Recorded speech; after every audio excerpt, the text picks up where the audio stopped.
બાબા, ડ્રામેટિકલ વ્યવહાર શું છે? ડ્રામેટિકલ વ્યવહાર એટલે આ જગતની અંદર લોકો ત્યાગ કરી અને ભગવાનને પ્રાપ્ત કરવા જાય છે, પણ ત્યાગ એ ધર્મ નહીં, વૈરાગ્ય એ ધર્મ છે. શું છે? વૈરાગ્ય એ ધર્મ છે. અને વૈરાગ્યની અંદર આપણે આપણા વ્યવહારની અંદર વ્યવહારિક રીતને જે પણ ક્રિયાઓ કરીએ છીએ એની અંદર આપણી વ્યવહારિક ક્રિયાઓનું મૂલ્ય મળતું નહીં, ત્યારે અમૂલ્યની ખોજમાં જઈએ. એ અમૂલ્યનું મૂલ્ય શું થાય? એટલે વૈરાગ્ય શું છે કે આવે વાસ્તવિકતા જાણવાથી કે આ જગતના તમામ જીવ લોકો આપણી પાસે અપેક્ષા રાખીને બેઠેલા છે, અને આપણાથી બને એટલી અપેક્ષાઓ પૂરી થાય અને બને એટલી ના પણ થાય. કમ કે લિમિટેડ પેકેજ છે. આ મનવચન કારણું કેવું પેકેજ છે? Limited package. લિમિટેડ, પણ છતાંય આપણે અનલિમિટેડ સુખ આલું છે. કેવું? અનલિમિટેડ. જીવ માત્રનું કલ્યાણ થાવ, આખા જગતનું કલ્યાણ થાવ, તાવ જીગો થઈને થાય? જીગાની લિમિટેડતા છે. હા. અને હું શુદ્ધાત્મા છું, એ અનલિમિટેડતા છે.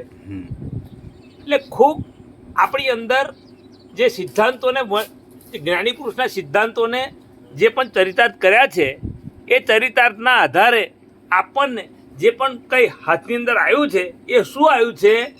તો કે વ્યવહાર એ સત્ય છે અને નિશ્ચય સત્ય છે. તો વ્યવહાર કેવી રીતના કરવો? તો કે ડ્રામેટિક. એ ડ્રામા એટલે શું? ખરેખર નહીં. અને ખરેખર નહીં એની અંદર શું હોય? તો પરમાનંદ. હોમો આપણને એક્સેપ્ટ કરે છે કે નહીં કરતો, હોમો આપણને સમજે છે કે નહીં સમજો, એ આપણો વિષય નહીં. કમ કે પોતે પોતાનાથી પોતાના વડે સુખી થઈ ગયો અને પોતે પોતાનાથી પોતાના વડે છોડી દીધો. એ કોને? મનોચન કાયાને. મનોચન કાયા એટલે શું છે? પ્રારબ્ધ. પ્રારબ્ધ એટલે ટોટલ મૃત્યુ કહેવાય છે. સને સને મૃત્યુ તરફ જઈ રહ્યો છે. પણ હું મૃત્યુ છું? તો કે ના, मैं मृत्यु सिखाता हूँ. हाँ. मैं मृत्यु नहीं हूँ, मैं अमर पद हूँ, मैं सच्चिदानंद स्वरूप हूँ, मैं आनंद ज्ञान वाला हूँ, मैं अनंत शक्ति वाला हूँ. मन वचन काया के सर्व स्वभावों से मुक्त ऐसा शुद्धात्मा हूँ. शुद्धात्मा वो फीलिंग नहीं है, फीलिंगों से पर हुआ वो परमात्मा है. અંકિતભાઈ, વોટ અ થોટ. એટલે આ વિજ્ઞાન છે, અને વિજ્ઞાનને જેમ જેમ સમજવું હોય તો 5 આજ્ઞા સેટ કરો અને એની અંદર વિજ્ઞાન મેળવો, ઓટોમેટિક તમારું ખુલ્લું થશે. એમાં વ્યક્તિવાદ આવે છે, જ્ઞાતિવાદ આવે છે, ધર્મવાદ આવે છે, માલિકીવાદ આવે છે, હું કરું છું એવું આવે છે. 5 આજ્ઞા એટલે શું છે સાહેબ? ખબર તમને?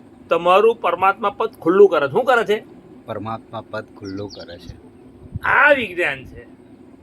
સમજાયું? હા. જય સચ્ચિદાનંદ. જય સચ્ચિદાનંદ.